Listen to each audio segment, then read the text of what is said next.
Welcome back to the Red Dice Diaries RPG podcast with John and Hannah. Hi. And today we're going to be talking about save or die mechanics.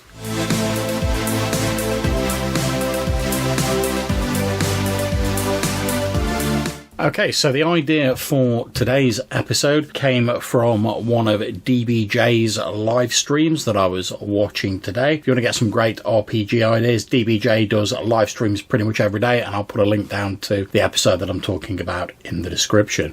So, first of all, what do we mean by save or die mechanics? Well, to my mind, it's a mechanic that either goes around or ignores the normal sort of hit point or wounding mechanics of your game.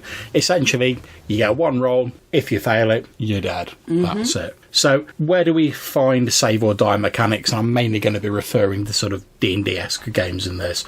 Well, I'm most often aware of these mechanics when it comes to traps, although I'm sure they do appear elsewhere. For example, there's like the Medusa's Gaze attack, which petrifies you. You get a save and effectively you're dead. Poisons. Yeah, exactly. And like I say, traps do tend to involve poisons. And to give a good example of that, in Old School Essentials, which is my OSR game of choice, there's a section on designing a dungeon that gives you some useful tables to randomly sort of populate your dungeons and determine the trappings. When we get to traps, on the example treasure traps table, one of them is the following: sprung needle. A needle coated with poison jabs out. Save versus poison or die. Now, in Old School Essentials, traps only have a 2 in 6 chance of triggering, and you get the save, so it's not quite as cut and dry as it seems. Plus, we know astute players are probably going to check for traps and try and disarm them. However, if you're unlucky, within a couple of dice rolls, you could be dead. Now, that's not so lose some hit points, lose a level, or you're debilitated, you're brown bread. And unless your game has some sort of accessible resurrection style magic, you're pretty much going to stay that way. So, have we got any initial thoughts on save or die mechanics?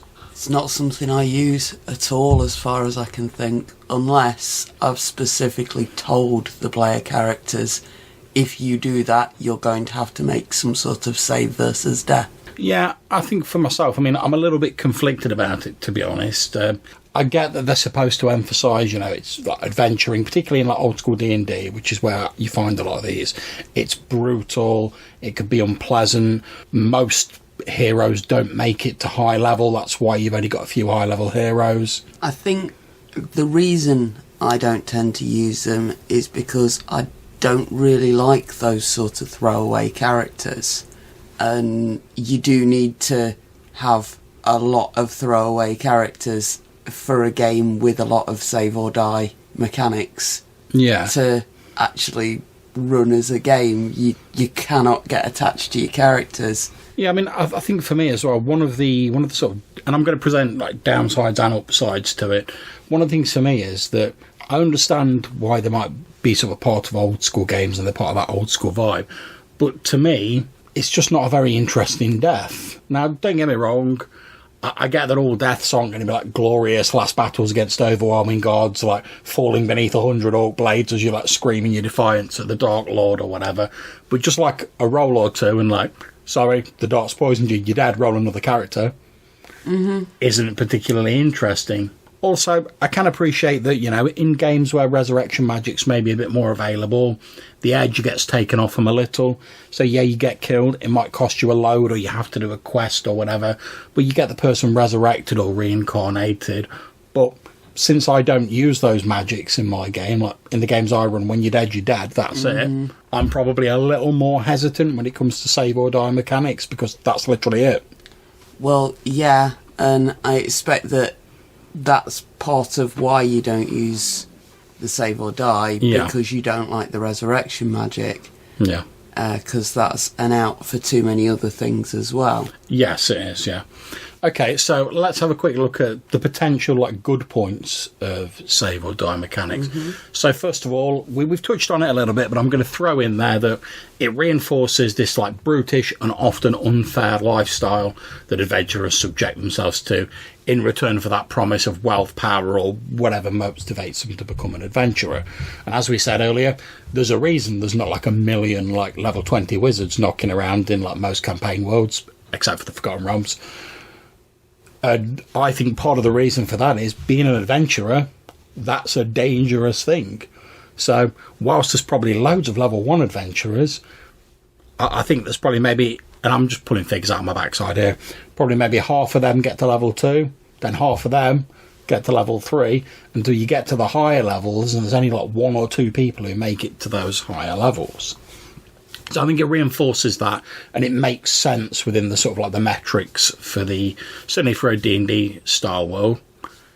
I think it also lets your players know that even if your character's a Billy Badass with hundreds of hit points, there are some attacks, poisons and traps that are just going to drop you regardless of that. So you still have to be a little bit careful when you go into a dungeon, rather than just swaggering in with all your million hit points, secure in the knowledge that you can probably survive whatever's thrown at you, at least long enough to get out of the dungeon. And hopefully, it'll teach players not to get too precious about their individual characters, since they know they can open a trap chest and boom, that could be it. Now, whether this is a good or a bad thing, as we were talking about earlier, that depends on your group and the type of game you're playing. And it can even vary within the same group, depending on the game. If I'm running a mega dungeon, old school dungeon crawl, you expect people are going to be dying left, right and centre in a dungeon, whereas a more perhaps, I'm not really keen on this term, but a more story-led game, you might have more invested in the characters, so you might want less of the instant death. I know you said you don't really tend to use them because you don't like these disposable characters. It's acknowledged in the games that I run that no character is going to die unless the player knows about it in advance. Yeah. And usually, unless the player has requested it, characters just don't die in my games. It's very rare that I'll have a reason for a character to get killed unless they've walked into a situation. And again, I would say to them, if you do that, if you open that airlock while you're standing inside it without a spacesuit, you're not going to live for very long. You're going to get this mechanic and then you'll be dead. And people very rarely go for that. But if you were about to open the doors on an airlock, it would go through your mind the fact that you're about to die. Yes, yeah. So, yeah. Now, before we get people being up in arms, being like, how can you not have death in your games? There's going to be no cost and there's no risk and whatever. I will point out that Hannah runs games based on Star Trek. And Absolutely. And there are red shirt characters in these games that are completely fair game to die at any moment. And this has led to quite a lot of interesting character development and stuff. But we also have the main crew are desperately trying to save the red shirts all the time, which I find quite funny. But yeah, as we've said, when you see the source material, and apart from a very few plot specific incidences where it's very important, you don't tend to have the main characters die. It's always Ensign Gunnerbite it or Ensign Soondead who just come in their red shirts, and when the Klingons come in and fire off a random disruptor, it's oh no, the random ensign we never knew existed before now has been killed. So I think that's very thematically appropriate for that sort of game. Would I go for that sort of approach with an old school D&D game?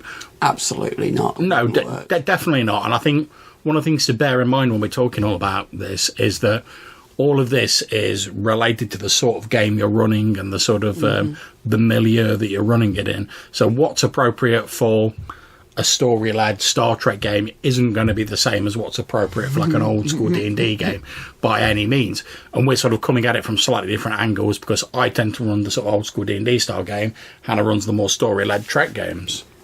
But even when I do run D&D, it's recognised by the group that I am not going to do something that is going to insta-kill your character. Yeah. Because I, as a GM, just don't find that kind of story interesting.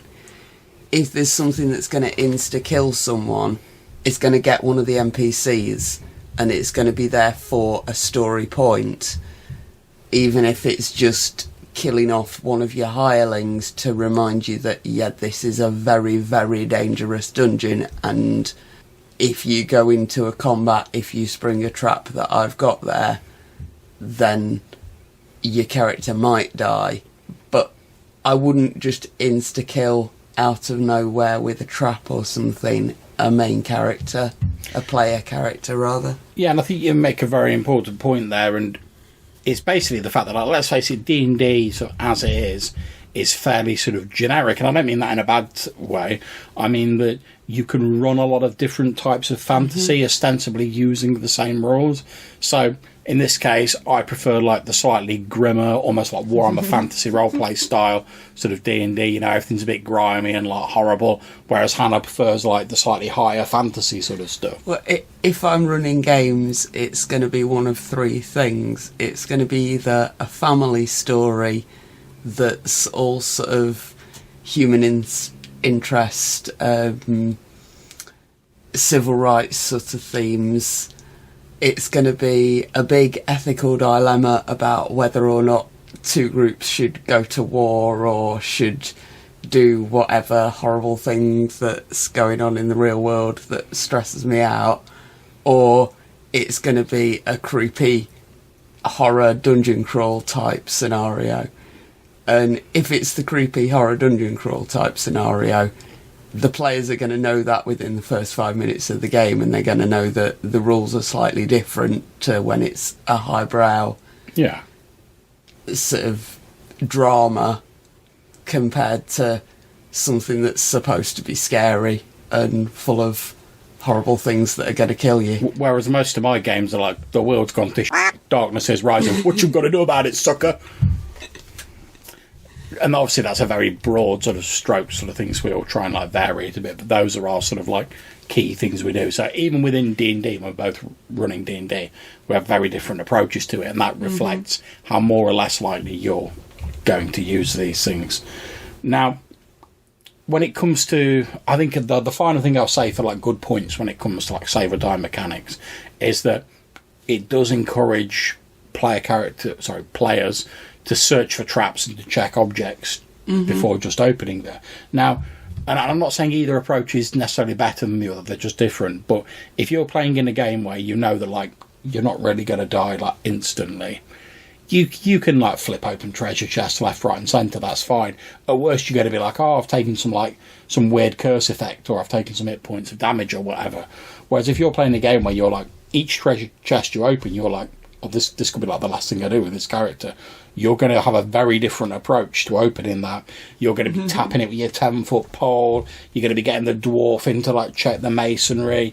You're going to be doing whatever. Whereas if you're a bit more, you're going to be a bit more laissez-faire with it if you know you can get away with it. And I think this is where my use of these mechanics comes in, because I have no interest in faffing about opening treasure chests. I'll tell you what you got. I'm all about that treasure chest life. I don't need or want to go through every detail of every coin in the dungeon or every step of every room in the dungeon. I want to do the story. Whereas I know that like if you play it more as a board game in my head, or a war game where it's all about specific movements in the dungeon, who's in what room, how far away people are from stuff. If that's your thing and you enjoy doing it, go for it. And these save or die mechanics can make that sort of game really exciting. But it's just not how I tend to do games. Yeah. Like we said, it's like a matter of like expectations and the sort of game you're running. Okay, so let's move on to potential like downsides or bad points to save or die mechanics. So I'm going to throw one into the ring, and I'm going to say, when it comes down to it, a couple of bad rolls can finish like a player character of almost any level. So whatever story, whatever interesting things were going on with that character, they just come to an end. And if it's like a long-running PC, the player might have got pretty attached to them, and such, just like a quick, like, you're dead, that can be pretty jarring in terms of, like, the progression of the actual session. Now, if this happens at the start of a session or midway through, the player's either got to gen up another PC, and you've got to find a way to bring them in during the session, or they're potentially going to be sitting out the rest of the session. That's assuming they're even ready to, like, jump back in. Because, like I say, it can be quite jarring. If it's a PC you've been playing, like, in real life for, like, 3 or 4 years, you might need, like, to take a little moment and have a think. You might not even consider, what I'm going to play next. You might have to think about that. Now, there are, of course, ways around this, like, or interim solutions. You could have a player take on the role of a henchman or a hireling until the end of the session. Then you can have a discussion about what they're going to play and bring them in the next session. But like I say, depending on the player and how attached they were, they might need a bit of time before they actually are ready to gen up a new character and take on a new role within the game. I find this particularly exaggerated if it takes place at the start of a combat. Now, as we know, D&D combats can run long. Mm-hmm. And if you get taken out at the start of a combat, you might just be sat there twiddling your thumbs for like half an hour, depending on how big the combat is, before you can even start to think about getting back into the game. Mm-hmm. Now, also, because save or die mechanics pretty much bypass the normal hit points, armor class, sort of style system of damage, if you're playing like a version of D&D like 3.5 or like Pathfinder, where, character optimization's more of a thing, then too regular a use of save or die mechanics can make the effort you put into, like, making sure you've got a high hit point character or a high AC character feel just a bit pointless, because that whole system of rules has just been ignored. Yeah. A lot of this seems to be about finding a balance for when to use these things. And as I say, it's the sort of thing that I would allow if the story sort of required it, but I wouldn't actively put into a game unless a player sort of got themselves in there, or I'd given them a warning. Yeah, but then if you start your game using these sorts of mechanics early on, and you make it clear that there's going to be a lot of character death in your game when you invite people into the game, go for it, because I can see how having a lot of high character turnover makes the ones that do survive feel even like tougher for having survived all this. Yeah. And also means that you're focusing on world building rather than character building, if you get what I mean. Yeah. Now, I think, as you say, it's a matter of viewpoint and a matter of balance. So, looking at what we were talking about, where it potentially wastes the character optimization, that could be a good or a bad thing. Now, it could be good because it might teach a player not to just stack all their eggs in one basket and rely on I've got the world's best AC, so I'm invincible. But again, it depends on the type of game you're running and your group, as you were saying. And it strikes me that these are the sort of mechanics that lead to a lot of arguments when people feel like the GM's running the game as if it was GM versus player. And that's not necessarily what is happening, but you can't help but feel when 4 or 5 characters have got killed by random traps or whatever with save or die mechanics, that maybe the GM's just having fun killing characters. I think for me as well, my main sort of gripe with this sort of type of mechanic, and I'm not saying I don't use them, because I do, and we'll talk about how I use them in a little bit. My main gripe with them is because it comes down to just a single or a couple of rolls, beyond not opening the chest in the first place or being a bit careful, once you've made that decision and the trap's been triggered, you then have no say in it. It's just down to luck, basically. Which, certain people like that. It's in the lap of the gods. That's absolutely fine. But for me, it's in my Old School Essentials campaign where Arthur, his character, got killed by a roper. Because that was a whole combat and an encounter, and eventually they ended up bugging out after his character died, they could have chosen to withdraw at any time. Granted, a couple of them were wrapped up in tentacles, they had to fight their way out and stuff like that. But it wasn't just a case of the roper's got its tentacles on you, you're insta-dead. They saw they were in danger, they had stuff they could do, and they could try and think their way out of it or fight their way out of it. And that made an interesting scene. Whereas if it had just been a case of tentacles got you, you're dead, that scenario would have been both far more lethal and also less interesting. Now, something that occurs to me as you were saying that, Yeah. if you've got these mechanics in your game, you are also giving the players access to these mechanics. Yeah.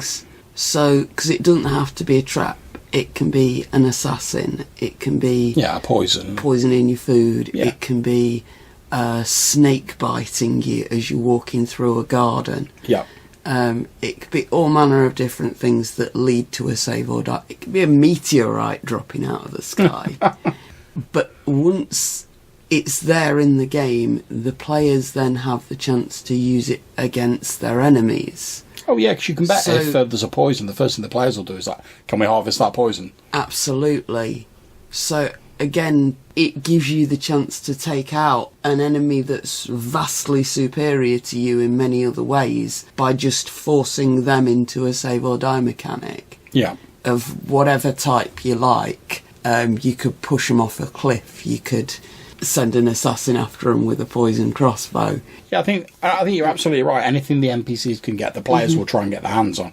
And to me, that doesn't bother me too much because I think it's worse for the players because, let's face it, if you kill one of my... Let's say we've got some like mad like Duke who's like one of the main antagonists in my game. If I've got a couple of options. You've got your ultimate poison. You stab this Duke. He fails his save. Boom, he's dead. I'm not going to run out of NPCs as a GM. And if I want to, I've got a couple of choices. Then I can either be like, all right, okay, yeah, we'll eject that story. The Duke's plan falls apart. He's no longer there. He's dead, and I can move on. There's still stuff going on in the world. It's not the end of the game. Or if I really want that plan to carry on, I'll be like, well, he's got his second in command who just like takes over the reins of power, and like, okay, yeah, maybe you've set them back a bit, but it doesn't completely stop the plan. So there's ways a GM can sort of work through that, and it's not a problem. Whereas as a player, you have the one player character, and once they're dead, you've got to start again with an entirely new player character. You can't just like pick up where your old character left off normally. So I think it's more of a thing for them. So let's move on to how we use save or die mechanics. Now, if I was going to give a glib answer, I'd say carefully, that's how I use them. But in all seriousness, I do use save or die mechanics, as we said earlier, because I run old school games, and in my opinion, the knowledge that you could die from like a poison dart or anything like that, that's part of that old school vibe. However, I don't use them often, and I certainly don't use them all the time. Partly because I don't want to be losing like a dozen or so characters each session. Also because it doesn't make a lot of internal sense as far as I'm concerned in a campaign war.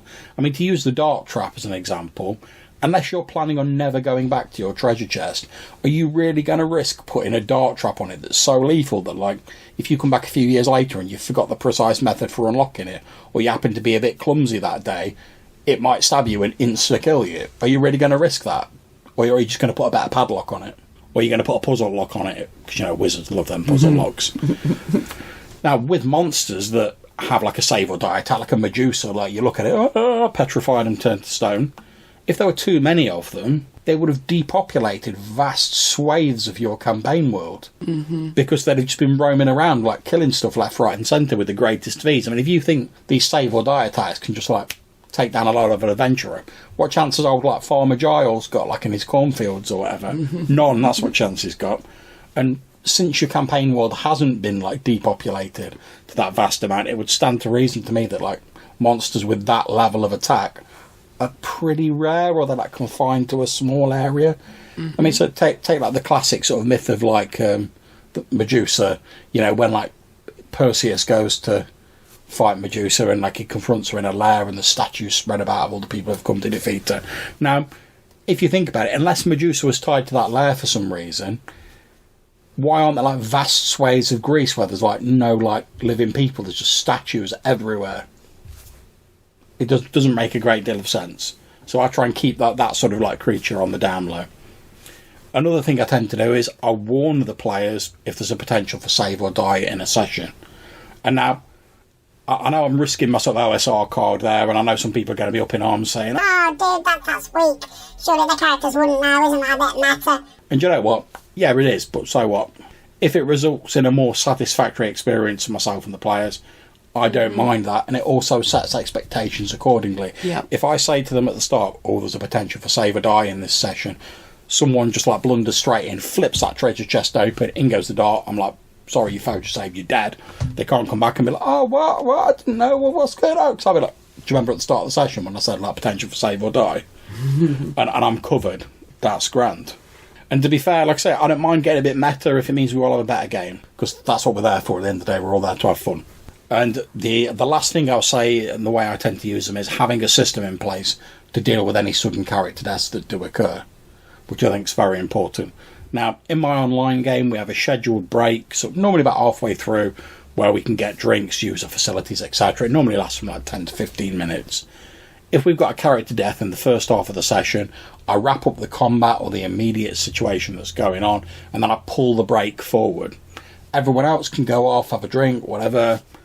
I then stay on the computer during that break, have a chat with the person who's like lost their character, make sure they're alright and they're ready to gen a new character, chat with them about what ideas they've got. We've then got 15 minutes to gen up a new character, and gen up an old school character doesn't take very long. Roll your attributes, pick a class, happy days. So if they're ready to gen a new character, I can assist them during the break. We can talk about how to get them into the game as quickly as possible. As I said, we had this in a recent game where Arfed's character, Brother Lomas, was killed by a roper. We got to the end of that combat, they bugged out, we pulled the break forward, everyone else went and got a break. Nice little break after like a sort of tense combat. I had a bit of a chat with Arfed, he genned up a new character, a barbarian. We were like, right, okay, well, he could fit in the background in this way. Where are the player characters heading next? Are they heading back to the home base? Oh yeah, they met some bandits and they said, oh, if you ever need a place to like come and stay, you can come to like our village, because they got on with them well. And I was like, oh, maybe your character was one of them bandits. And he was like, oh yeah, and we were like, did a little bit, just a tiny little bit of background for him. We cut to the player characters being back at home, his character like arriving at the village, wanting to take him on this offer, didn't want to be down with the bandit life anymore. Not the most realistic thing ever, but it meant we got him back into the game quickly. We cracked on with the game. Happy days. And it also, that break, gave me an opportunity to like set him up a character sheet on the VTT I was using, throw a quick token together, so we could literally like bounce him straight into the game and we could carry on. So, have you got anything else you'd like to say about save or die mechanics? Not really, just, as you say, use with caution. Yeah, I think that will be the main thing to take away from the episode. The suitability of save or die mechanics depends on the type of game you're running and the sort of expectations of yourself and your players. They're not necessarily bad, but they suit certain games more than others, and if you are going to use them, just use them with a little bit of a light touch and don't be too heavy-handed with them, and have a sort of half an idea in your head as to like, if someone does like get insta-killed, what are you going to do afterwards to get them back in the game, so they're not just sat there bored twiddling their thumbs, and you won't go far wrong really. So, we hope you've enjoyed that episode on Save or Die Mechanics. Thanks very much to DBJ and his live stream for inspiring this. Again, there'll be a link to the video in the description below. If you want to get in touch with us, maybe tell us about your favourite Save or Die incident, or give us some advice about how you use them in your game, then you can get in touch with us by leaving us a voicemail using the SpeakPipe website, link in the description below, or if you're having trouble with that, we still have our old Anchor account available, which you can use to leave us a voicemail, again link in the description below, or you can send us an email to rddrpgpodcast@gmail.com. Until we see you next time, take care, stay safe, and whatever you're playing, have fun, and don't forget to check those chests. Bye.